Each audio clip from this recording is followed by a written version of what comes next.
What's going on, everyone? I'm Chris Baker. And I'm Ty Backer. Welcome to episode 93 of Behind the Tool Belt with TC Backer Construction.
What's going on, everyone? Thank you for tuning in once again. We're here with episode 93. We got our man Kevin Kelly in the house with CertainTeed Siding Products. How you doing, buddy? Thank you, Chris. We're back. We're all energized from RoofCon 2021. Shout out to everyone at RoofCon. We learned a lot of stuff out there. What do you think, Ty? Yeah, we did. It was a great week. I know I got every penny's worth out of it. We met a lot of great people, made a lot of great contacts. Just the culture, the roofing culture was phenomenal. To be around, a bunch of like-minded, skilled, crafted, geniuses. It was great, man. To meet the actual trailblazers. We met Deshaun Bryant, we met David Taggart, we met David Carroll from Dope Marketing, Ed Milet was there, John Maxwell, who's wrote 88 books. Just a legend right there. That alone, between Ed Milet and John Maxwell, that was just worth going to Florida for, right there. In my opinion. But then all of the breakout sessions that they had, the panel speakers, dude, there was so much to digest, and I knew it was going to be that way. I know Janet and I have been to quite a few different, roofing conferences and things of that nature, and I know it's always so much to digest, and I felt like, the next time we do one of these, on the last one Janet and I went on, I knew that I needed to bring more people with me, because it's so hard to come back and tell everybody everything that you've learned or seen, or the people that you met, until they actually get to experience this themselves. So then that way there's more people drinking the Kool-Aid. So then hopefully it'll trickle out through the company. So, we plan on doing, a couple more, might be a little more local, or have some of those people that we met come to our shop and do some training and things like that. It was just really good, man. Sometimes in a forum like that, to have different people here, they interpret different messages a different way that are all good for your business. And when they bring them back for the rest of the folks within the organization, it can be a real good thing. Dude, It was great. And that's exactly what we were trying to do. Yeah, and I'll be honest with you, Kevin. I personally, so I'm in the new construction side of our business. So, the people that I got to meet specialize in an area that I don't really do. I don't do retail sales. But what I went there for, and what I gained from it, are number one, points of contact in the industry. Number two, how to become a better leader. How to trickle that stuff down onto my team. Keep them hungry, keep them motivated, keep myself motivated. Work on personal things in my life, and kind of give advice to my team on how to do that. Because let's face it, man, if you have your side of the street clean, that's going to reflect on everything you do in your life. So, just the energy that I had after hearing some of these guys talk and the things that they were talking about, I'm still catching myself. Here it is Wednesday. We've been back for 4 days, and I'm still catching myself remembering things. And I was like, oh yeah, I forgot that they even said that. You know what I mean? So hopefully it's going to continue to fuel and help us grow, man. Not only as a business, but as people. You know what I mean? Because that's the utmost thing right there. You know what I mean? We want to make sure that we're representing the community and doing good for our people. So that's what I took out of it. Yeah, and the cool thing about it was, it wasn't just about business. You know what I mean? It was about self-improvement where, you know, a lot of it starts. You know, that kind of trickles out into your business and professional life. You know, if you're doing things right in your personal life, you know, trying to be a better dad, trying to be a better, you know, brother, uncle, you know, husband, wife, whatever the case might be, you know, it tends to trickle out into your professional life, you know, the way that you handle, especially if you're a leader. You know what I mean? Like there were so many little nuggets that we picked up, and Baker, I know, has been using one, you know, on a daily basis. Like he's setting his alarm clock 1 minute earlier than he did the day before, just to try to improve. Just even by that little bit, but in 15 days it'll be 15 minutes earlier. Absolutely. And it's got to start somewhere. You know what I mean? Little by little, 1 day at a time, 1 minute at a time sometimes, and literally 1 minute at a time for Baker to get to work at some point in time 15 minutes earlier than he did 15 days ago. So all good stuff. So something that you said was about network is just huge. I'm a firm believer in, at the end of it, people buy from people. Yes. Right. And that treatment, and not all conversations are always positive conversations, but it's how you approach that, how you work to get to the best positive outcome is huge. Yeah, and you know, I'm going to quote something that we learned from Ed Milet. When it comes down to it, man, it doesn't matter if you are, you know, a regular Joe on the street or you're someone that he knows personally like Tom Brady. All that we're really looking for is to be loved, to be cared about, and, you know, to have happiness. You know what I mean? So when we're out there selling roofs and putting roofs on, we're selling happiness. You know, that's what ultimately people want to buy. Absolutely. And, you know, the great analogy that he used, you know, the leading person in the food industry is McDonald's. And you know what the leading product is that they sell? It's a Happy Meal. You know what I mean? And it's not because those burgers are the best things in the world, man. I mean, let's face it, that's not the best burger you'll ever eat. It's because they're selling happiness, man. And when it comes down to it, man, if we can focus on that and, you know, try to sell happiness to our customers, right on. We got that thing in the bank, man. Right. So and that's just a small fraction Absolutely. of what we saw. There was so much more. And you know, one of the other things was that you started to touch on was you know, healthy conflict. You know what I'm saying? And I actually got to experience some of that this week when we came back. And this isn't anything that I picked up, but I did hear a good bit of that, you know, holding people accountable and healthy conflict and things of that nature. Nobody likes conflict. Okay? But there's really bad conflict, and a lot of that probably stems from the way that I might handle it. You know, I can make any situation as bad as I want or as good as I want. Okay? So in this instance this week, I confronted somebody about something, and the way that I feel like that I approached it was in a healthy way. Okay, like, hey, I didn't like what you said.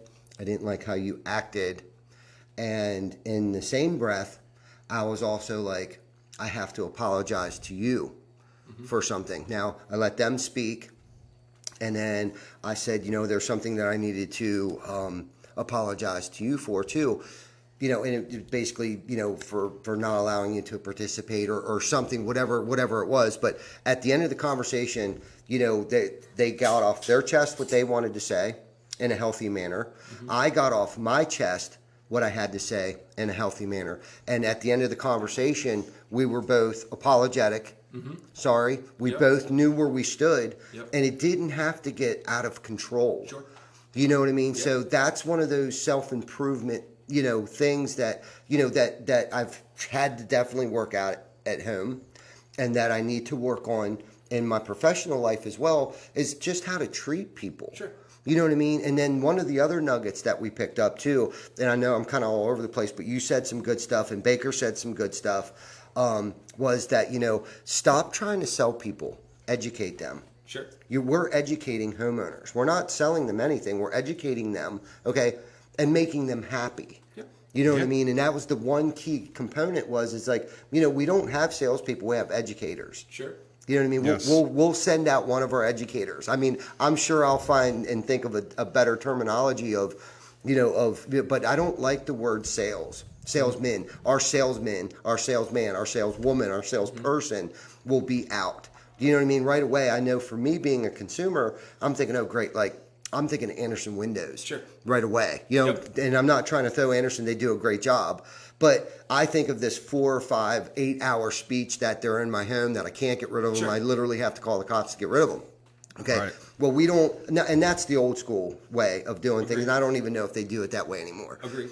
But, you know, we go out, we say what we got to do, and we educate the homeowner about, you know, what the components and parts and pieces that we're using and why we're using them. Mm-hmm. You know, when it comes to roofing, you got to have proper exhaust, you got to have proper intake. You just got to, your roof has to breathe. Why does it have to breathe? Why do you have 150 years worth of roofing on a 35-year-old home? Mm-hmm. Well, probably because your ventilation isn't done right. It's not doing it Exactly. what it's supposed to. Exactly. So we need to educate, you know, think about it as more of an educational, you know, purpose of going out and meeting homeowners, and on top of making them happy, giving them a product that they're going to be happy with for years to come, and or their children.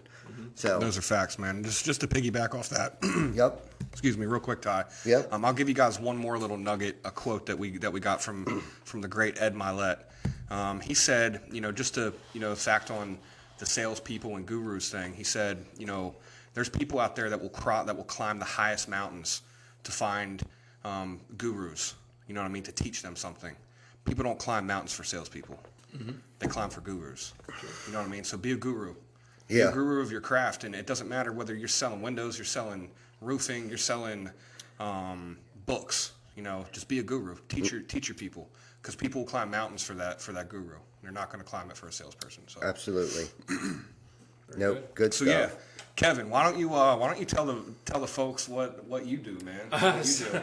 We're over here talking about roofing. And Kevin, stuff. why are you here? Yeah, I was deflecting. I was deflecting my time. Why did you show up today? Thank you for showing up today. Thank you. Absolutely. So, well, I don't know if anyone has me beat. Maybe Brad has me beat, but this is my second appearance on Behind the Bell. You have Brad beat. I have Brad beat. Yes, you Very do. good. I will tell Brad that the next time You're see here, him. brother. Yes. So I was on the show in February virtually because of a prior commitment.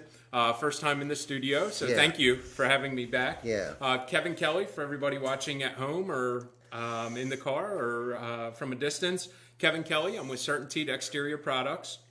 I work specifically with CertainTeed's Siding. I live outside of Philadelphia, and I'm in York County right now, and cover out here for our company as well.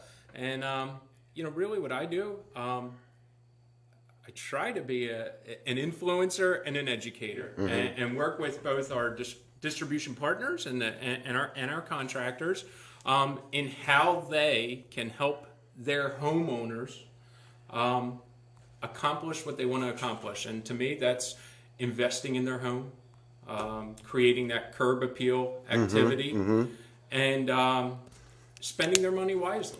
And the house is one of the biggest investments that most people may have in their lifetime. Those are facts, man. I look at it as it's people's dream, and working with people, having a good product to represent, a great product to represent, and work with really strong partners in both distribution and the contractor end, helps get that out to the homeowners and achieve that goal. The working with these types of products, it's great. I love the product that I work with because it's got a lot of variety. I'm going to show you a couple things as we get into the show. It's awesome. A million things that the homeowner can do to make their spot unique. Yeah. And that's really what CertainTeed encourages. It's your dream. Right. Color your world is one of our, one of the things that we talk about. Gotcha. Like that. And you pick out what you want, and we can supply you with the products, and we can, help you find the right contractor that's going to be your partner in this investment. Right. And bring that dream to reality. That's awesome. Now, and not just beautifying the home. Now, will siding also increase the property value? Oh, absolutely, absolutely. Like I said, investment.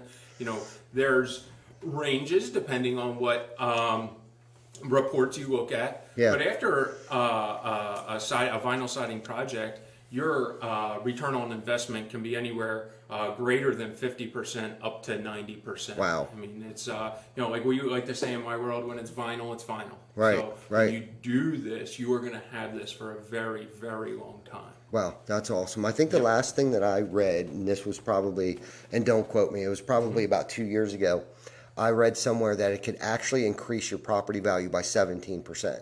Gotcha. Property value overall. Yeah. Yeah. So if you got a $350,000 home, and I'm just going to use easy math, 20%. So now Sure. now it's worth 270. Yeah. You know, so that's pretty significant. You Absolutely. know, to spend, you know, a couple $1,000s, you know, on new siding and beautifying your home, giving it curb appeal. And let's be honest, that's the first thing someone sees when they pull in the driveway. Absolutely. I was just You know, gonna say, besides the roof, I mean, they're looking at the beautiful CertainTeed shutters and the siding and the different profiles of siding and the colors.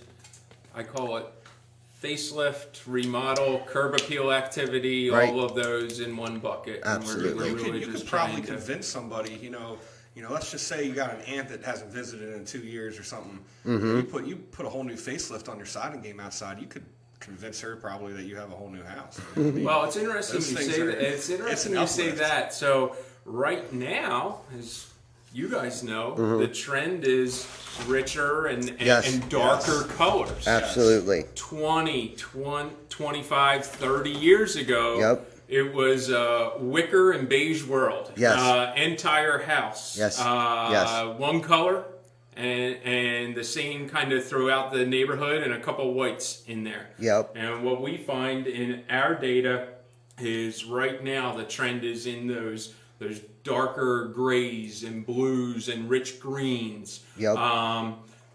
So when you take that home that's 20, 25, 30 years old and you remake that house, it is game changing. It is a very, very, very, very big difference maker, I think you could say. And I think, to your point, Chris, for someone that hasn't visited in a long time, I certainly think they could drive by not realizing that is that's the residence they're supposed to be Absolutely. at. Absolutely. Yeah, I agree. So how long have you been in the industry? Like, have you always straight out of college? And So it's a good question. So I am about 3.5 years with CertainTeed. Prior to CertainTeed, I worked for another manufacturer in our business, a product that you use more in the metal side of the business. A little bit more focused on the roofing and trim side of the business. I started there. That was my first real job out of college. Nice. I started a couple days before September 11th, and I started in a customer service and inside sales role. So I always know where I was on September 11th. Like a lot of people, they know Yes. where they were because it was about my 4th day on a real job, and I was in a call center. And I remember Wow. the calls, the phones. We had drivers out on the roads. We had drivers in North Jersey. We had drivers in New York. Yeah. And we could not call up and down 95. Wow. So it was really, as it was memorable Yes. for everyone. I do remember that. So about 16 and a half years with my first company and 3.5 with CertainTeed. So about 20 total in kind of the roofing, siding, and windows Right. business. Gotcha. Okay. So, what did you, why did you want to get into this? I guess, like, what appealed to you? Was it where you just landed, or you had a passion for, I would tell our industry? you where I landed. It was, again, we talked about personal network at the beginning. It was personal network that got me landed in my first position. Right. And it worked out for me. I kind of feel I enjoy engaging with people, interacting with people. Right. So, like I said, I started in a call center, in a phone center, and working with specific accounts and things like that, and getting to Shout talk out to to people how important it is to regularly. network. Oh, You absolutely. know what I mean? Right. Like Yeah. people that are afraid to get out of their comfort zone and talk to people.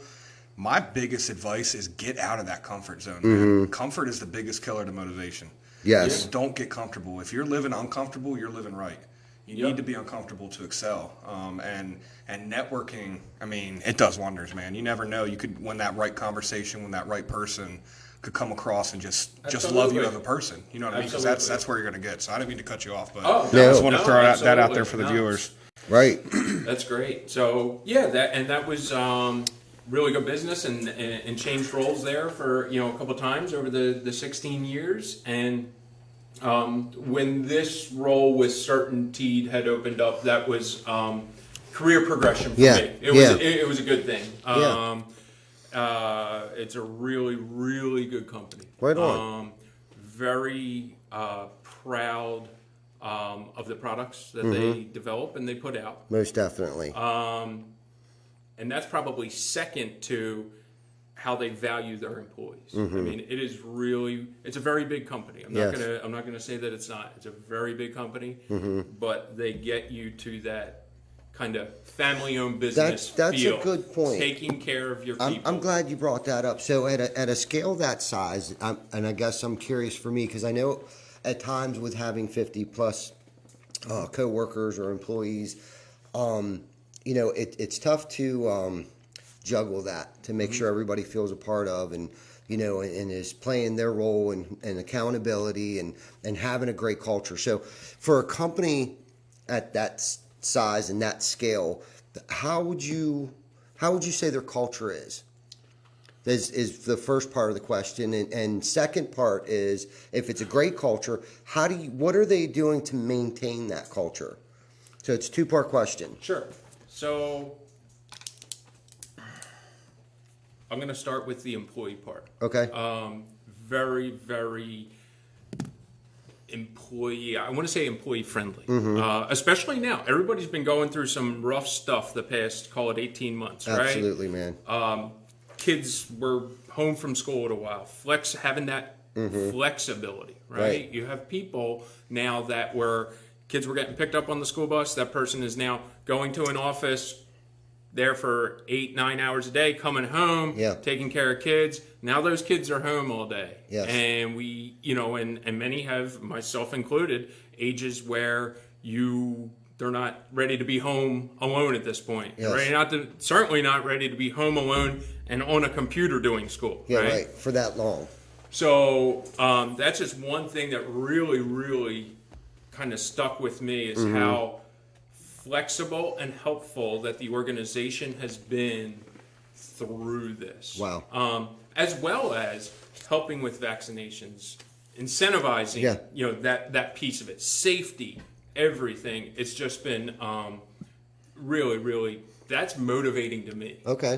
That I know, because I probably don't have to tell you, in March of 2020, our business, in construction business, it was scary. It was scary. For sure. We just recently were talking about that this morning. Yeah. And then it went off like a rocket ship. But I tell you what, there were several weeks where that was scary stuff. The state of Pennsylvania was in a scary state. Yeah. We were in the middle of performing duties and had to stop.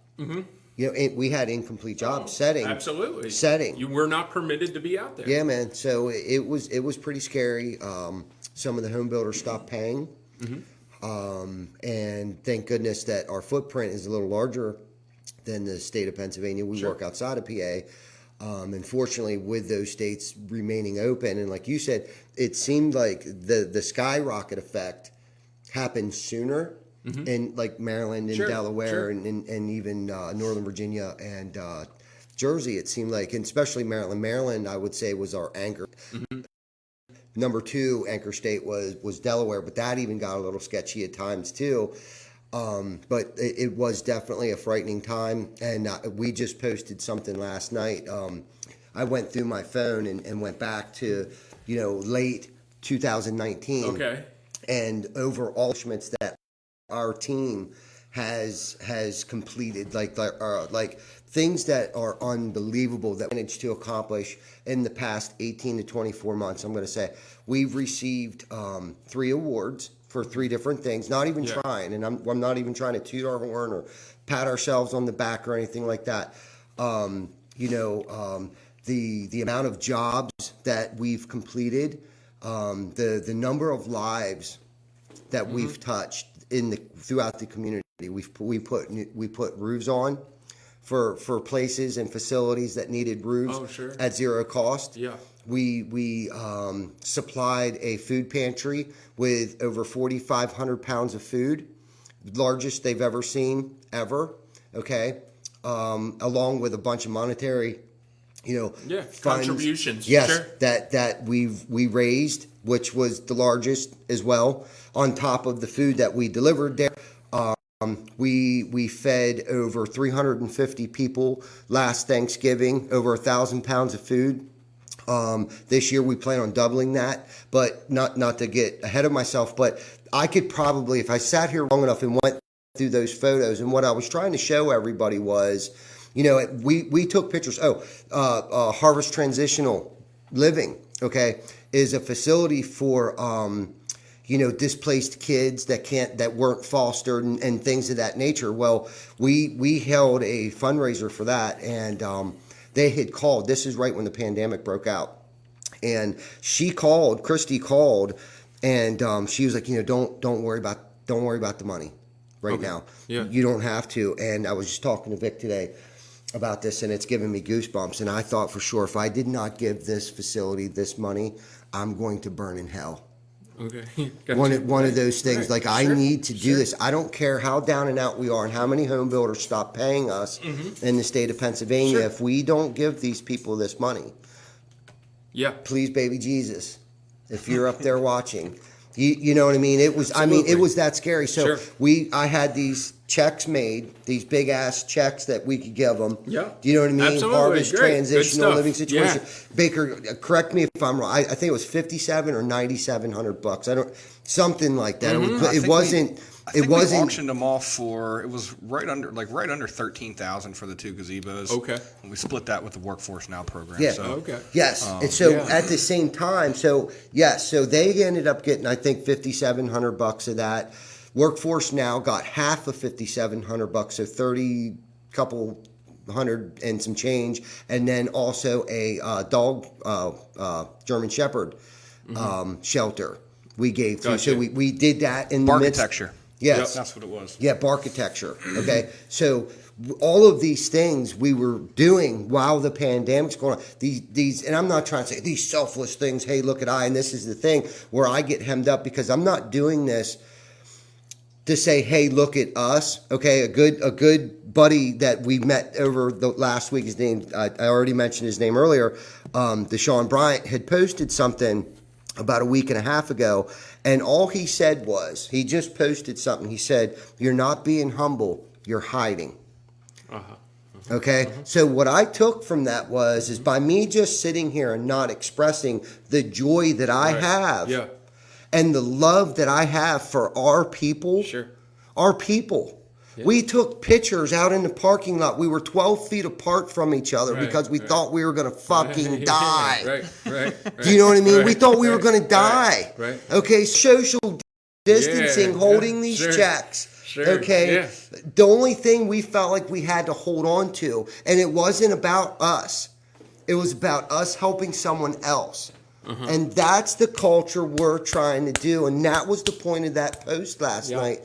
Because it was like, guys, look, as much as we get caught up in the day-to-day bullshit, look at what we've accomplished over the past 18 months. We did more than most people can do in a lifetime. Yeah, it's awesome. And I'm not even exaggerating. I'm sure Baker can go on about shit that I forgot about that we did. And then while we're doing this shit, people noticed and recognized and gave us freaking plaques. Yeah. Okay, gave us awards. TC Backer Construction. Right.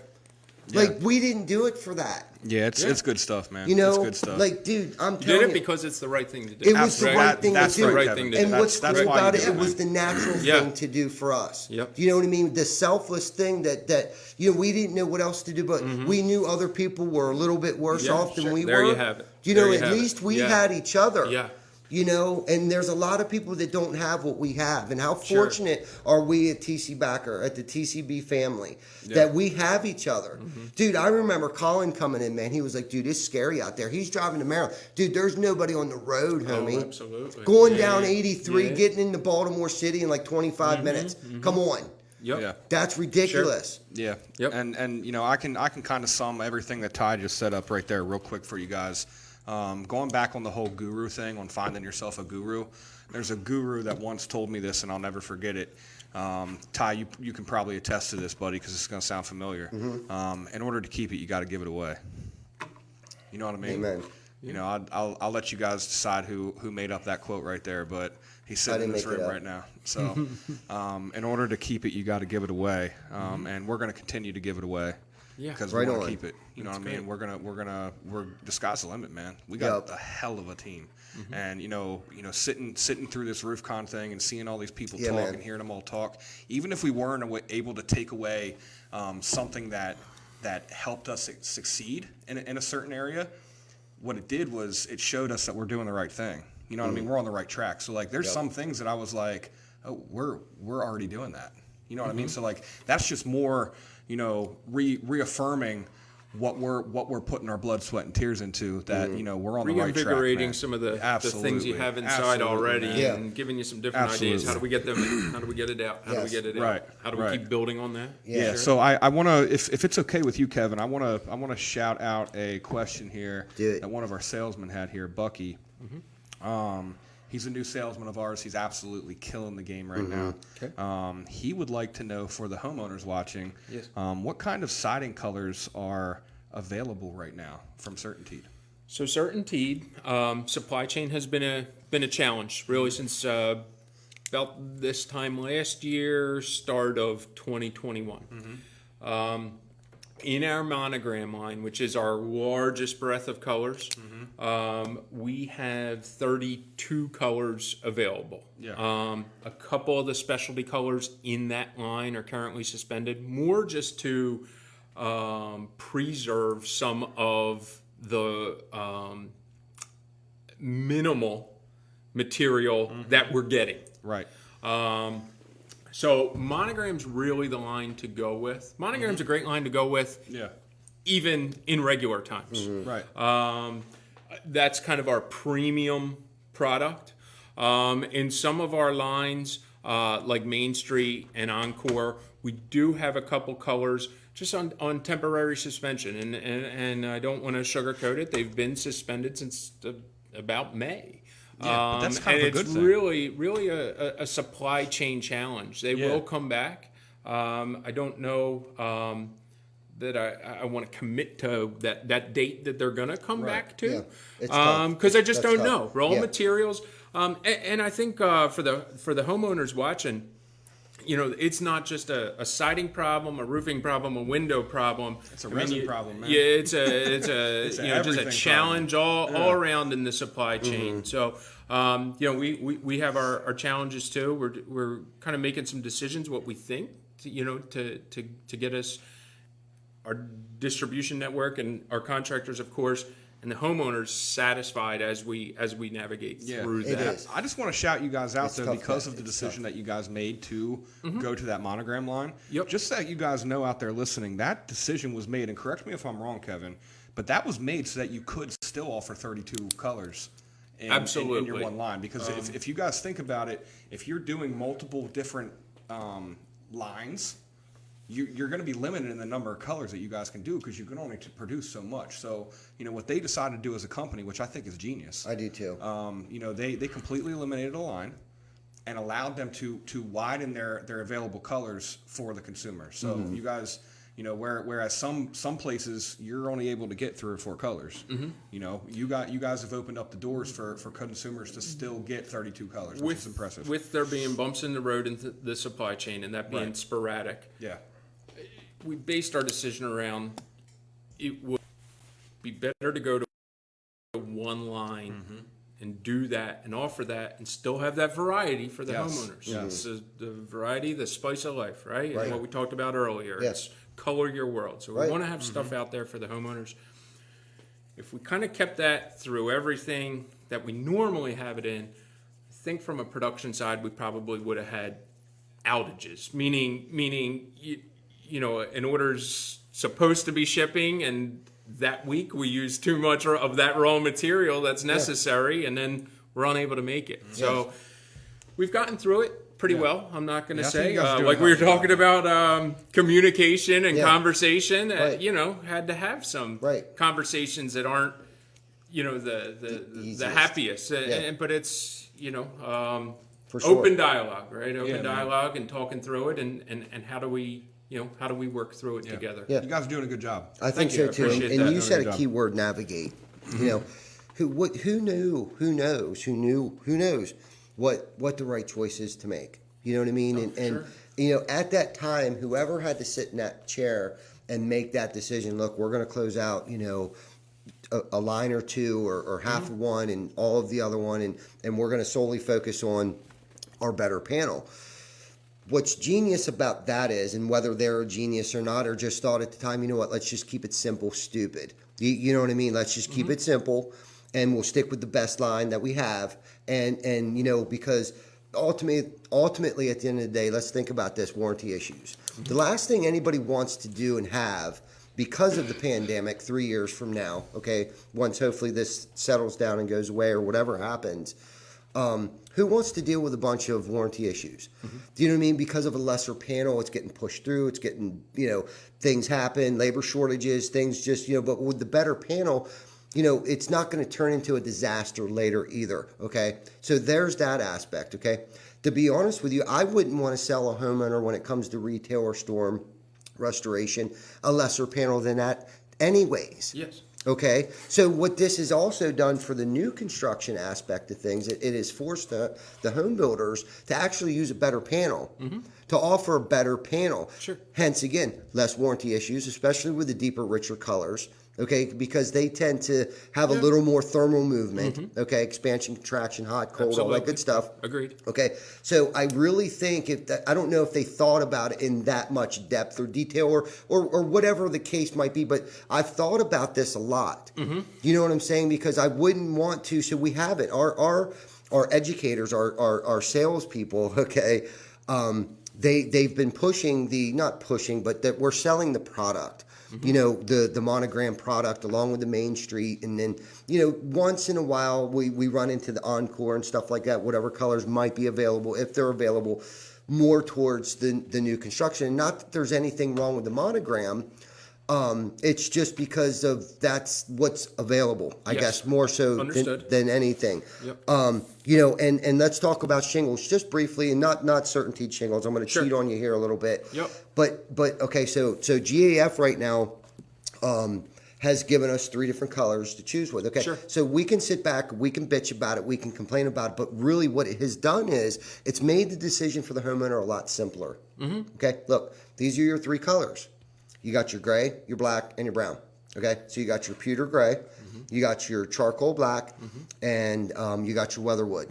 Okay, which goes with damn near everything. Okay, now if they're hell bent on like a blue or patriot red, something, whatever. Okay, we do offer other lines, but you know, I think I don't want to say it's been easier, but there's less confusion. And I'm not saying I'm not trying to put any ideas in your head, okay? Because colors are not returning to Main Street. Because siding's a little bit different than roofing, okay? It is. It's on you don't one want end. to drive down the street and see only 3 different colors. I'm taking your feedback back to the plant. No, don't do that. I'm sorry for even saying anything, but you know, this is the thing. We're trying to roll with the punches here.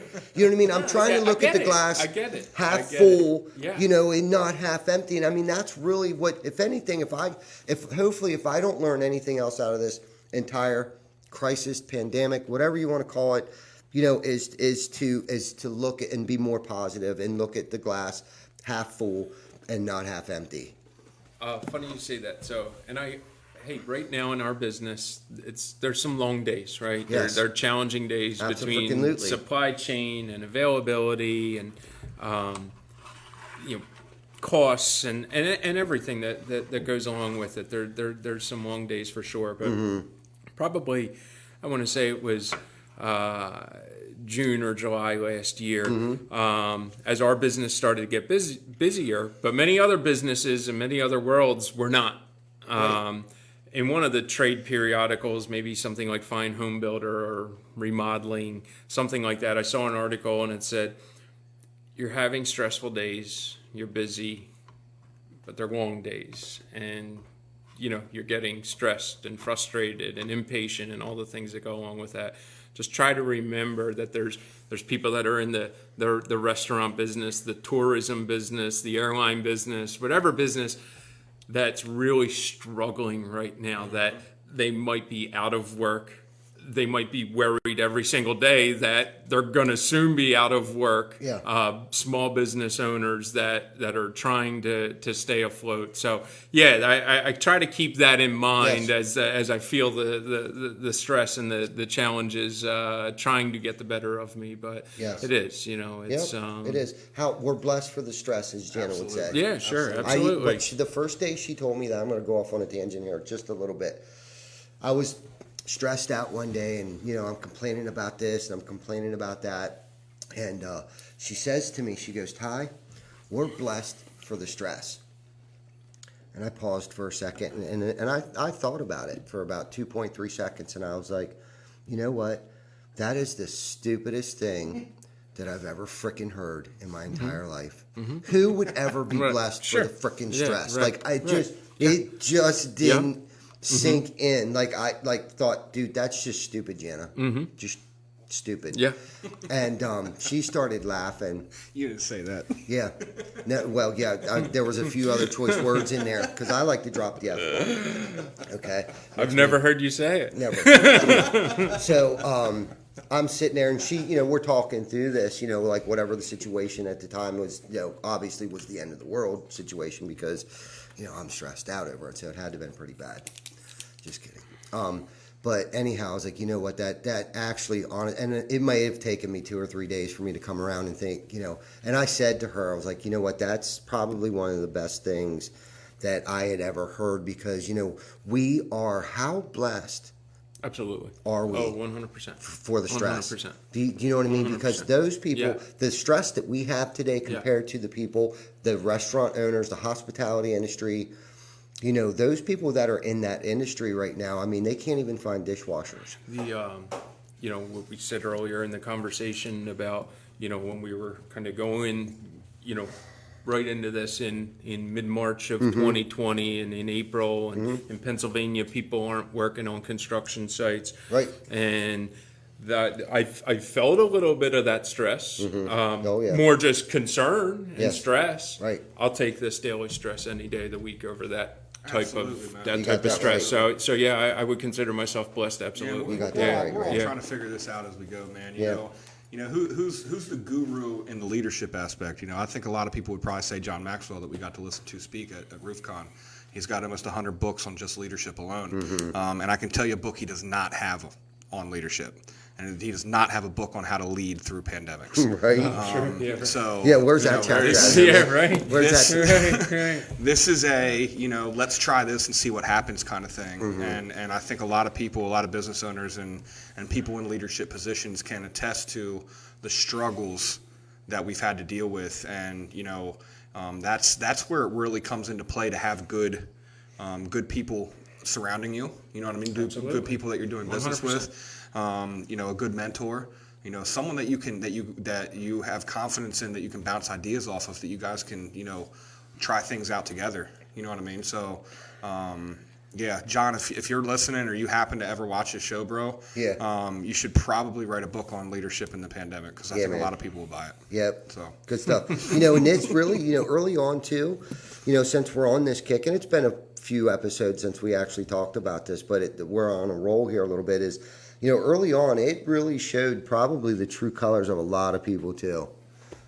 Early on, if you really think about it, there was some pretty grimy stuff that I experienced with some people, and I'm not going to say any names, but it was like, I didn't want to be like that.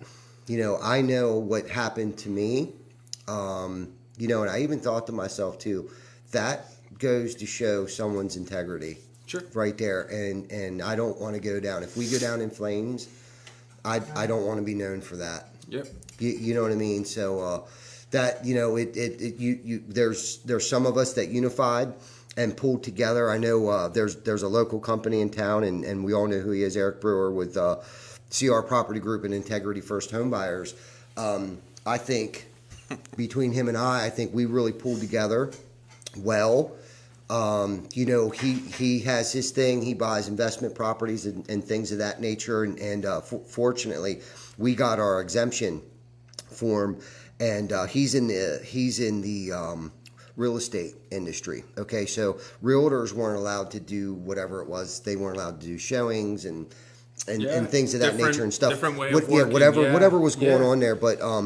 I don't even want to call it the loophole, but we were allowed to, make sure homes were habitable, watertight. Okay. That didn't form mold and things of that nature like that. And we were able to continue, between him, and the amount of work that he had in homes that needed rehabilitated in order to make it habitable Section 8 housing. Things of that nature. So that was like, we kind of like bonded and grew closer together. It was like I know for me, I don't know how he felt, but I know for us, like I really clung on to him like, okay, the city came on our job sites. Shoot, man, I want to say it felt like every other day there for a minute. I remember I was making copies of that letter from Tom Wolfe, keeping it in everybody's truck. You know what I mean? The city was coming out, oh, you guys can't be here. And it's like, you're not allowed to do windows. It was like, did you see these rotted sills? Sure. People can't live in this home. Uninhabitable. Yeah. You know what I mean? So I was like, oh. And then Denny called me one day in a frantic, and I don't know what happened to his letter. Maybe I forgot to give it to him. But I sent him a picture of it. 2.3 minutes later, they went away. We continued to work. And I think at that point in time, once we got through that several times, I know I started to feel comfortable because I knew Eric wasn't going to back down. You know what I mean? He wasn't going to stop doing what he was good at. Yes. And I was going to ride on his coattails as long and as hard as I could. And that's twice now. Okay, so I've worked with him, for him. We've been partners, before the recession, before 2008. And I know during that downturn of new construction, once again, first time, I rode on his coattails, and that's when they really blew up because they buy a lot of foreclosures, short sales, things of that nature. And that's where, I would say that's where we really started to blow up as well. When they got bigger, we got bigger. But that's where that partnership, that's going on almost 15 years now that me and Eric have had that relationship. And I'm not even sure what the point was where I was going with that, but the unity, I guess, the true colors and the integrity of people, you know what I mean? And that dude's a stand-up dude, I guess. If I had a moral to my story, it was like, compared to him, he was on the total opposite spectrum of some of the other crap. Understood. That I dealt with, people not paying their bills or, you know what I mean? I didn't want to be that guy. You know what I mean? You can ask him. It was like, look, I don't care who we are. We're going to get all of that caught up. I don't want anyone to think that anything's up. And Myers will tell you, Universal will tell you, if anything, we started paying 2 weeks earlier. How about even it? since then. How about it? Yeah. Even since then. Do you know what I mean? Yeah. Because I didn't want them to worry. Yeah, sure. You know what I mean? And how blessed are we to be able to be, no one would, like, and trust me, one of my famous lines is, don't forget where you come from, bum. Right, yeah. Okay, yeah. And I won't forget where I come from. Do you know what I'm saying? So I didn't want, that little insecurity of me, that I have in me was like, like, let's just make sure everybody knows we're okay, because I don't want to go out like that. Yes. I'm not going to go out like that. Yep. Even with our guys, you know what I mean? We made sure that there was things that, if we had to double down, dude, I was looking for a facility in Maryland to open up. I had storage units rented to get an address. So if my guys, because there was rumors that we weren't going to be allowed to cross over in the state lines. Yeah, sure. Do you know what I mean? Without coming back and being tested and all this and all that, until all that was sorted through. And that's what really motivated me to also open an office, along with a bunch of other things down in Delaware as well, was just having multiple locations not to diversify, but also, what if Pennsylvania closes down again? Like we got to keep going. There's a lot of mouths to feed. We have responsibilities today, and like I said, we're not going down like that. Yeah. And our team has that same mentality. I know Baker, dude. We had many talks about what are we going to do, what are we going to do, what are we going to do. And I'll be honest with you, there was 1 or 2 times that we were like, God, I just wish everybody would just close down. Like Right. I wish. Let someone else make the decision for us, man. 'Cause Yeah. I was so afraid to make the wrong decision. Yes. Sure. It was crazy, man. Yeah. But anyhow, I'm sorry I got off But that's a on a big, few what you were tangents talking there. about, or a piece of it was a big term at CertainTeed, agile. Being, what am I doing? What's my strategy? What do I do if this happens? What do I do if this happens? How do I move? How do I get here? Right? It goes back to that navigation Yeah, thing. there you go, navigating. Yes. Absolutely. So John Maxwell, dude, where's the book, homie? Yeah, man. You need to get on that. We need the book. Where's the book? You know what I mean? But I'm reading that You're out on the water a lot. They don't have a map for that. They don't have a chart that you can look at. That is uncharted territory, day. brother. Yeah. So what kind of goodies you got over there, Kevin? Yeah. What kind of stuff you got over there? You got some stuff over there that So show the viewers when we what you got got. started, you guys, asked a bit about CertainTeed, and I said one of the what I thought was one of the primary drivers and one of the big motivators for me was just seeing it and feeling it, how the people are taken care of. Like I said, we are a large organization. We're into other products outside of roofing and siding, other products. And interior, exterior, other worlds, not just construction products, science products, life science products. And the second part that I think really drives and motivates me is knowing the quality that's putting out. Right. CertainTeed does not and will not develop a product on Monday, test it on Tuesday, and it's in your hands on Wednesday. That will never ever happen. right. It goes through very, very rigorous testing, evaluation, really before we can even ask you to, hey, try this product. Right. So that's a huge motivator for me, because I can come to you, I can talk to you about something new, I can talk to you about something maybe you don't use now, and have confidence this can help you. And what are we trying to do? We're trying to help our homeowner. We're trying to educate our homeowner. We're trying to fulfill their need. We're trying to make their investment a wise one. You're trying to sell your consumers happiness, aren't you? Sell the happiness, right? Yeah, Right on. Different parts and pieces. So a couple different things. So we talked a little bit about the panels earlier, and we talked about Main Street and Monogram. When I meet with the siding contractor and the remodeling contractor, I spend a lot of my time with that whether it be a salesperson or production person, business owner, really kind of stressing the accents. This is a term we use, is accent the accents. We were talking earlier about colors and rich colors being the trend, and they are. And the color you select is great. Yeah. And that's your color, and that's what you're going to be happy with, and that's great. In my opinion, it's the accents that you do to that project overall are what gonna make your color stand out. Right. There's a couple different things you can do with that. One of the simplest things is just some vinyl accessories that are a little bit different than standard. So for the contractors that are watching out here, for any homeowners that are watching, contractors, show these items, offer these items to your homeowners. Ask your contractor about that items if you're not asked about them. One of the items, first one I'll show, is what's called a super corner. So this is a little bit different than what your standard corner is going to look like. It's got a How wide of a foam face does that backer. have? This is 3.5 inch. 3.5 inches. As opposed to, just like an inch corner that's going to be the same color as your siding. Right. This does come in a couple different colors. White's by far the most popular. I love that board and batten look that this- it has too, man. I like This that. really brings out your siding. And I what see it that. does, the big look right now is almost picture framing your house.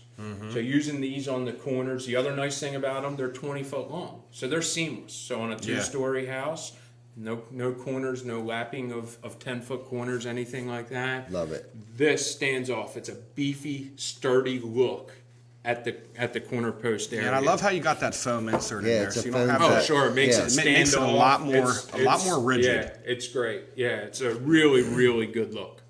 Yeah, I like that a lot. Another item, this here is what we call a window lineal. So instead of just using standard trim, same color around a window, door, opening, this is something that you can use to give you a little bit more enhanced look. Right. Just again, given that picture frame type look. Yep. Even if you only do this activity on your front openings, on the sides of the house, the back of the house, you can use your standard trims. Do this on the front. Right. You're going to achieve what you want to achieve. Curb appeal. Yep. Yeah. This is something That's that a great I think, idea. You know, That is I a met re- with the team. that's a really good nugget right 2 there. weeks ago. Yeah. That was stuff that we were talking about. These types of things. These are game changing on the siding installation. Yeah, Absolutely. man. It's Yep. a small piece. These types of things give that job pop, right? For lack of a better term. And it's maintenance free because I've seen people try to like trim it out in wood.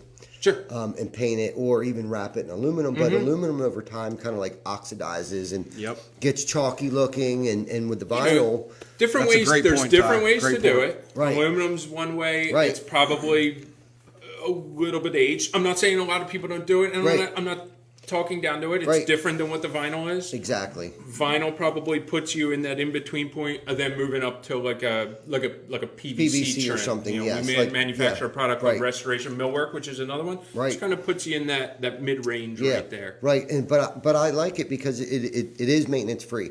I feel like at some point in time the PVC is going to become not necessarily like a maintenance thing, but like vinyl you can wash or power wash, and like the PVC over time just gets brown or yellow. You know what I mean? Sure. Because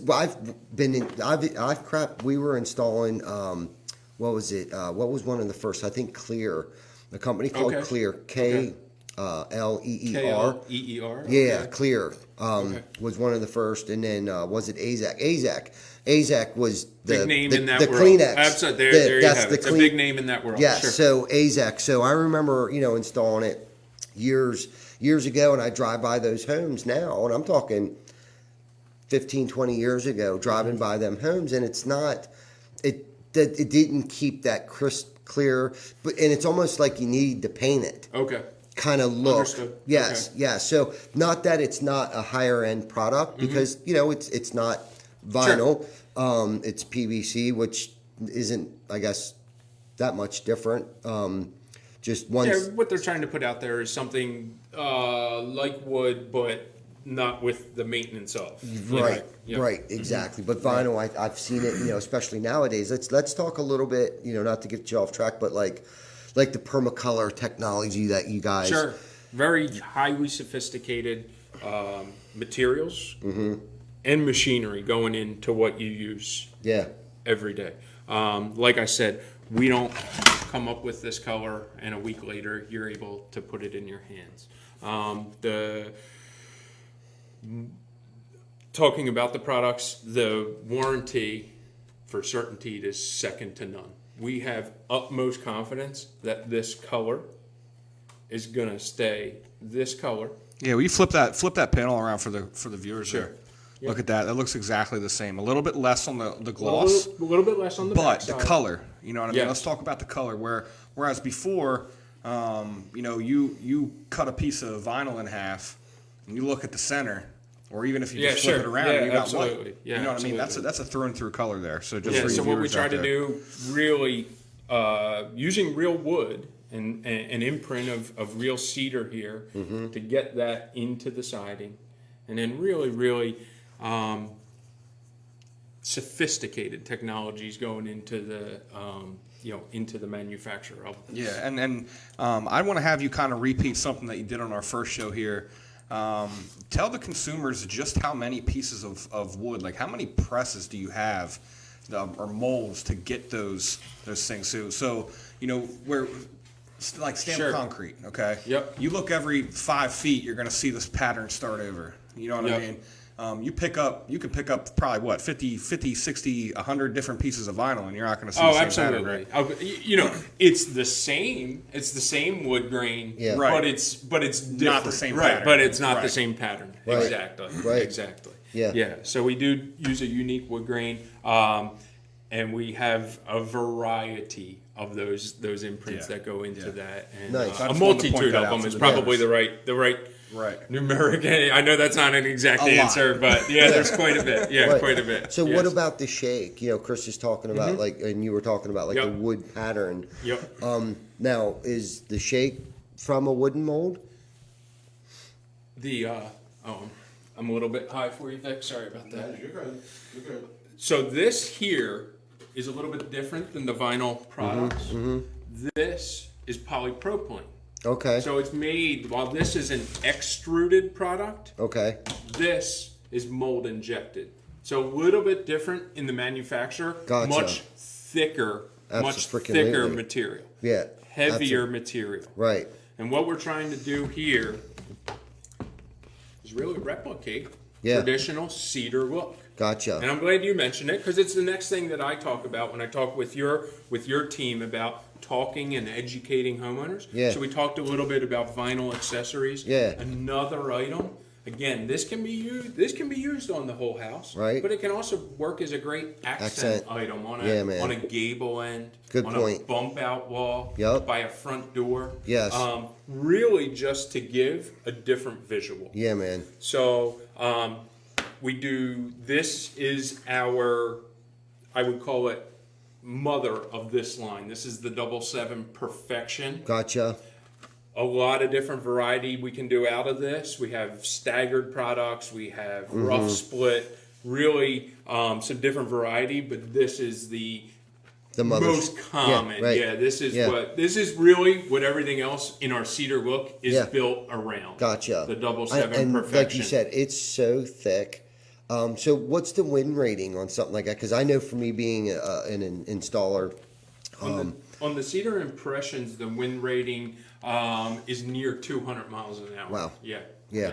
I know it's a booger. If you ever have to do something to make a As I repair, explain it to people, if we get 200 mile an hour winds, we got to worry if we have walls. Yes. You got bigger problems to worry about. Not as the siding Yes. on the Is your walls. car tumbling down the road? There we have it. Yeah, we may seriously. have some other things to think about on that day. Yeah, but, very rarely have I ever seen a piece of cedar shake in the center of the field blow off. I've seen the last couple little pieces, which is tricky It's with probably an installation issue. If you see that come out of there, they probably didn't follow. Let's talk about the technology that you have for the installers.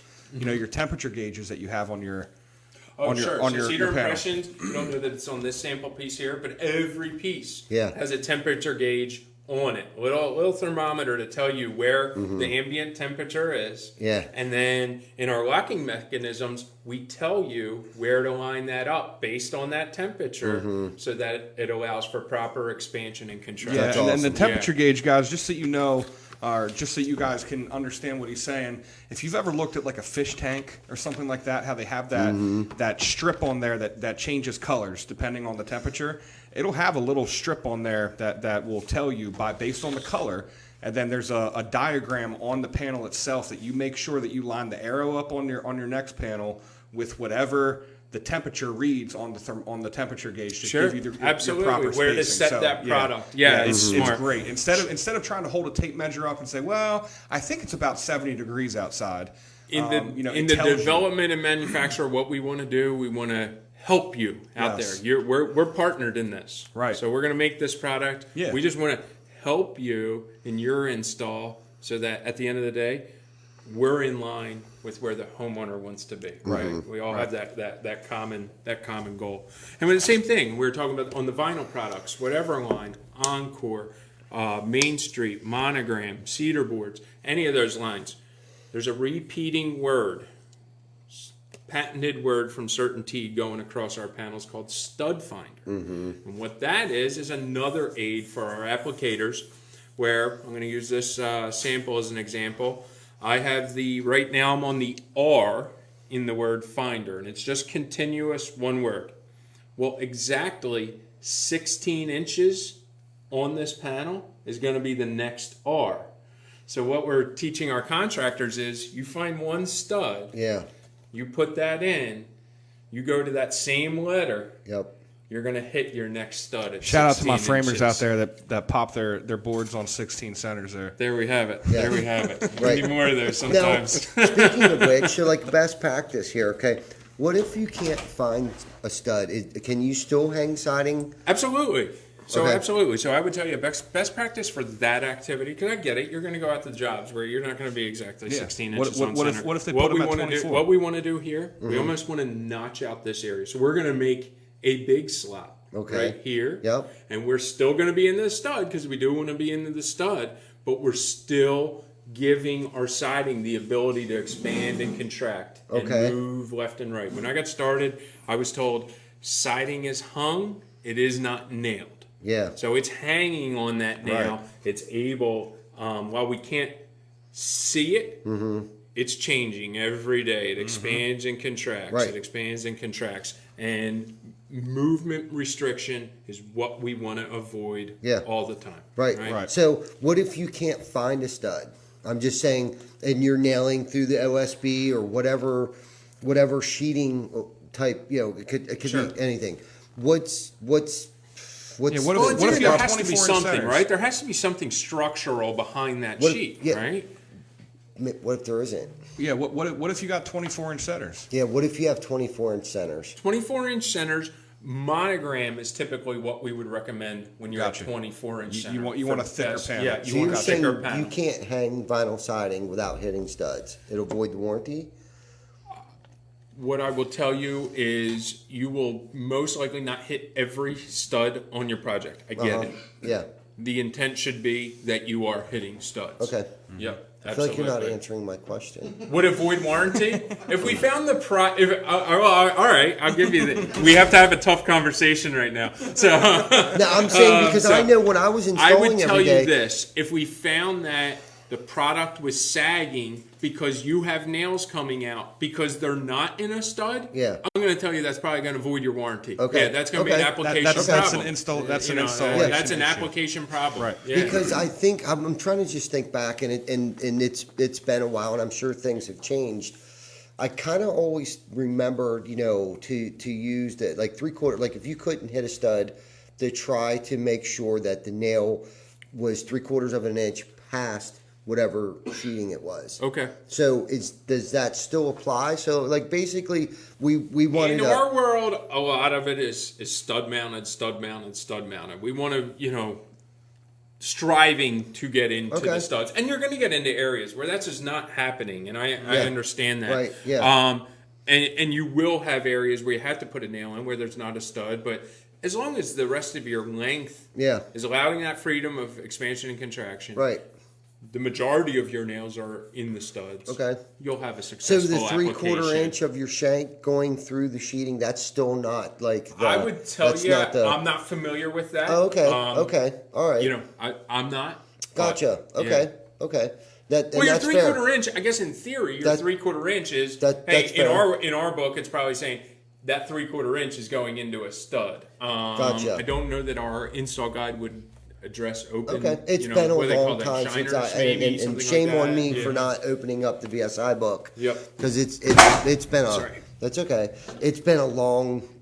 It's been probably too long. If I'm sitting here asking you that question, but yeah, that I know because I'm thinking back to I remember we be doing new construction homes and there wasn't even they weren't even using OSB. It was T-ply. Okay. On the walls. So basically, we had to hit the studs. Oh, sure. Now on the corners, they were using like a thin steel. Okay. So to try to get a nail, so That does not sound like fun. no, Yeah. it wasn't fun because yes, your nail would go through it, but it wouldn't bite. Right. And then the other thing is our corner post was where the nailing flange was on the corner post was further out than where the steel came out. Sure. So now you're not hitting anything. Yeah. You know what I that's mean? scary. It Yeah. was. You know, Yeah. so the best thing that we could come up with is that we were zip screwing. We were literally, like you were saying, Sure. Still have that movement. Yeah, we were hanging. Right, yeah. We were hanging. But screwing into the steel. But sure. just to try to get some bite. I get it. Yeah, absolutely. You know what I mean? So yeah. there were certain things that we had to try to manipulate to make it work. So there wasn't any warranty issues. There wasn't any callbacks. You know, and then when you get up in the gables, okay, up in the gable ends, and what's tricky, what could be tricky up in there, and I'm just expressing some of the things that I came across. You know, 24-inch centers, hanging board and batten, siding. Okay, well, you're nailing vertically. Yes. Okay, well, what I think on board and batten and why that helps us, why we don't need to be stud mounted. Okay. In reality, instead of going 16 or 24 inches, on a board and batten product, what we're going to do is we're going to shorten that up. Yeah. We're going to shorten that space up so that we're getting more nails in there. Gotcha. To kind of help with that. Okay. So what we're doing on board and batten is maybe, no more than like say 12 inches going into your OSB, your plywood, whatever may be underneath there. And maybe that's where I saw too, because I remember, and I'm visioning the diagram of the nail 3/4 of an inch protruding through the 7/16 inch OSB, and I think that's why we used to always use like an 1 3/4 understood. or 2-inch siding nail, so we always knew, that there was enough going through the sheeting, not because you weren't like in the sheathing or anything. Yes, because like that. I've seen some guys using inch and a half nails. Okay. One, I wouldn't want to be doing that all day long, and some guys don't know how we used to install 2-inch nails. Okay, that's what I was taught with. Yep. Because there was also some home builders that had like a 3/4 inch Celotex. I don't know if they make Celotex anymore, but it was like an insulation. It's like a foam. That they put over top of the. So you got to get through that into the lumber. Right, and in those instances, that was almost impossible to feel. Because it's feel. When you're up there, you're trying to feel where those studs are. And anybody being a carpenter or a framer or a siding guy knows what I'm talking about with that feel and that sound. When you're tapping your hammer against the wall, trying to find that stud. Yeah. Do you know what I mean? Because you would think in theory that 4x8 sheet Celotex, where those nails were, a lot of times the framers are stapling that shit on in hopes that when the siding guys, when the siding guys come in, well, the siding nails are going to hold it on. Yeah. You know what I mean? So I guess I'm trying to find a loophole, for us siding guys that have to deal with these situations that come up. Sure. It's almost impossible for someone to find. You're getting out to a job and you're relying on someone else's work. Right? Yeah, man. That's done. Right. According to what I'm telling you, you should be doing or have to do. Yes. Right. Yeah. Sure. Yeah. Absolutely.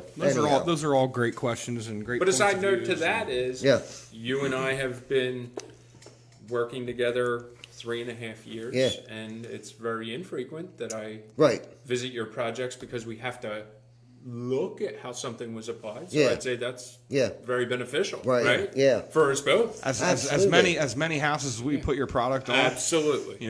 Look at the ratio. It's good. Yeah. We have installed a lot of frickin' siding over the years, and prior to you, and CertainTeed's been in our portfolio for a long time. We've been a huge fan of CertainTeed. CertainTeed's always taken care of us, and with the networking and the relationships that we've developed over the years, and the contacts that you've influenced. Sure. You've turned us on. You've networked with us on projects and things of that nature. It's been a tried and true relationship that we've had over the years, and even the gentleman before you that. Even then we didn't have issues, back then, and thank goodness, we didn't have any. And like Chris mentioned, dude, we sling a lot of siding, our company does, and thank God. And honestly, nobody's perfect, but that just goes to show you how well your product is. How often have I had to call you up and say, hey, there's a fading issue, or there's I'll be honest with you, I can't even remember one time that I've ever had to call you or CertainTeed up and say, hey, we have an issue with your product. Yeah. You would think That would be a common part of my job, getting that call. My homeowner's calling and my siding is faded. It doesn't look like it's supposed to look. It doesn't look like, when they put it up. And that's what I talked about, confidence in the product and being able to talk about it and look you in the eye and say, you're going to be good using this. Okay. Yeah. It's a very, very infrequent occurrence. Yeah, man, that's good stuff. And again, that goes back to some of the, highly sophisticated technologies and the people in our development world, rigorous testing and that stuff are putting into that. And that's not just a sales tactic or you being a sales guy, dude. You're right, because we deal with other products that we don't purchase. We just provide labor. Okay, for certain builders. Yeah, absolutely. And I can tell you, especially since the past 12 months, and I don't know if it's due to labor shortage or excuse me, whatever the problem is, but I can tell you, just here recently in the past 2 months, we've had to remove siding due to deformities, color, not matching, and it's one of those things. So you don't really tell till you go home. You come back the next morning and you're pulling up and you're like, whoa, that wall, there's something wrong with that wall. And that seems to be more common now than I've ever seen that. But honestly, Kevin, we haven't had an issue with you guys. So our interactions are not so much about product durability. For that manufacturer, they've stood up and they've backed up their warranty. I'll give them that. But it just, I thought even to myself, how grateful am I? Because I'm not the one purchasing that material, thank God. You know what I mean? Yeah. And I'm sure the builder, the homeowner doesn't have to deal with it. But that company, they did step up right away. They identified the issue. They shipped out new stuff, and they paid us right away too to remove and install siding. But thank God. I mean, we didn't have time for it. It's a headache. You know what I mean? So a job worth doing is worth doing right. The first time, and I appreciate CertainTeed Siding for that. Yeah, absolutely. Yeah, for sure. We appreciate for sure, you. Man. Yeah. For sure. It's been a great show, man. Yeah. We're about an hour and 16 minutes in right now. Whoa. Before we get wrapped up here, thanks, buddy. I know time flies when you're having fun, man. Right. Number one, I want to shout out Vic for all the hard work that he put in today. I'm sure you guys that tune in every day notice the new setup, the new things that we're trying out here. Mm-hmm. I'm looking at the screen while we got this going on, and this shit looks fire. It does look fire. I'm just going to give it up to my man, dude. I know you put a lot of work in behind the scenes. You were a big help, man. Well, you're the man behind the ones and twos, brother. So that's your thing. Teamwork makes the dream work. Yes, you know it what does. I mean? And we work in that dream right now, man. Yeah, we are. This is awesome. I want to shout out the contest here real quick. We got a contest that's going to be going on for our 21 Turkey Salute mascot. We're going to be naming the turkey that's on our flyer here. Yep. Basically, how it's going to work. We're going to post the picture of the guy. If you guys haven't seen him, it's a little turkey with a hat on, a little pilgrim hat. We need to find a name for him. So considering that we're going to be doing this every year, we need to have a name for the mascot. So we're going to be offering a prize. Vic, do you know what that prize is going to be? I do not. We haven't decided what that prize is going to be. I think we got a meeting tomorrow, either tomorrow or next week. I'm not sure exactly when the meeting is. Apologies for that. But we are going to have our committee's getting together we have a 21 Turkey Salute committee, and we're going to be getting together and figuring out what that prize is. So you viewers are going to submit your ideas for names, and whatever name we decide to go with, you are going to get a prize if you selected that name. So those of you that don't know what the 21 Turkey Salute is, we have a Facebook page for that. You can find it on the TC Backer Construction's Facebook page. We're basically going to be deep frying a boatload of turkeys. We're going to be giving it away to the community. We fed over 300 families last year. I want to feed 1,000 this year, bro. Yeah. I don't know about you guys, but we're going to deep fry 60 turkeys this year. Yep. We did about 30 last year, and we ran out of food. So let's try to feed 1,000 families in New York City. If anyone out there wants to participate, come out and help. Yep. Just come out and hang out. We're going to try to get some live music. We're shutting the street down. It's at 24 Penn Street, right across from Penn Market down in New York City. We're going to be deep frying some turkeys. We're going to have mashed potatoes, stuffing, corn, a boatload of pies. Yep. Shout out to all the sponsors and everything that are stepping up and doing Belmont that. Bean. Yeah, Belmont Bean's going to be there Jason dishing out really coffee. stepping up. Yep. Shout out to Dottie's, who's going to be supplying some of our turkeys, and shout out to Pastor Joel, who's going to be purchasing half of those turkeys. And who's purchasing the other half, Ty? Pastor Joel. Pastor Joel's purchasing half. Who's doing the other half? We got someone else. We are? We're doing that? Yep. Okay. So But far. shout out to everyone that's donated so far. We are not at this time taking monetary donations. I will tell you that if you want to do a monetary donation, I would like you to take that right down to Pastor Joel and donate that to their facility as a thank you for allowing us to run this event for them at their facility. We're going to cover everything. We don't really want any money from the community. We're going to be doing donations internally with the TC Backer employees. So we'll cover that aspect. But if you're out there, you're a business, you're just a regular homeowner that just you just want to donate money, I'm going to send you down to the Lutheran Church down there on West Market Street.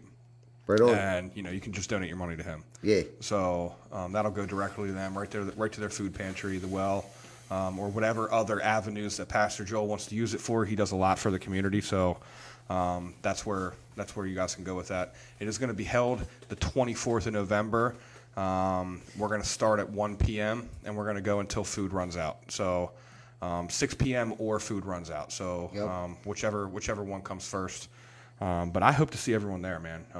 We're coming up on it here real soon. I think we got 7 weeks. 100th episode. Yeah, and that is going to be TC Backer Construction's Behind the Tool Belt 100th episode, and that was not planned. It just kind of happens.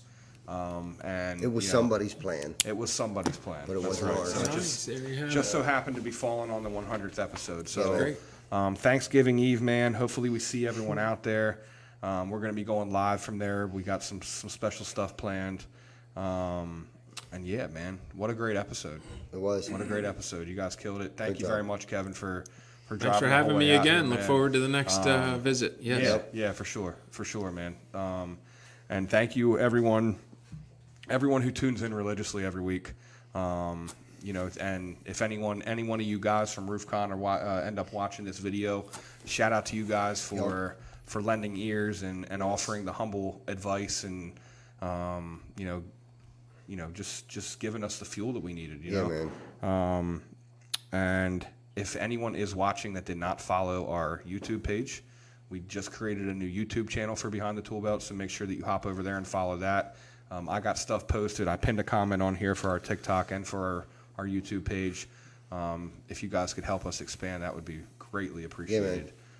Just trying to, honestly, man, what it comes down to is we're just trying to get our reach out there farther. Yep. Let's try to get the education out there farther, touch more lives.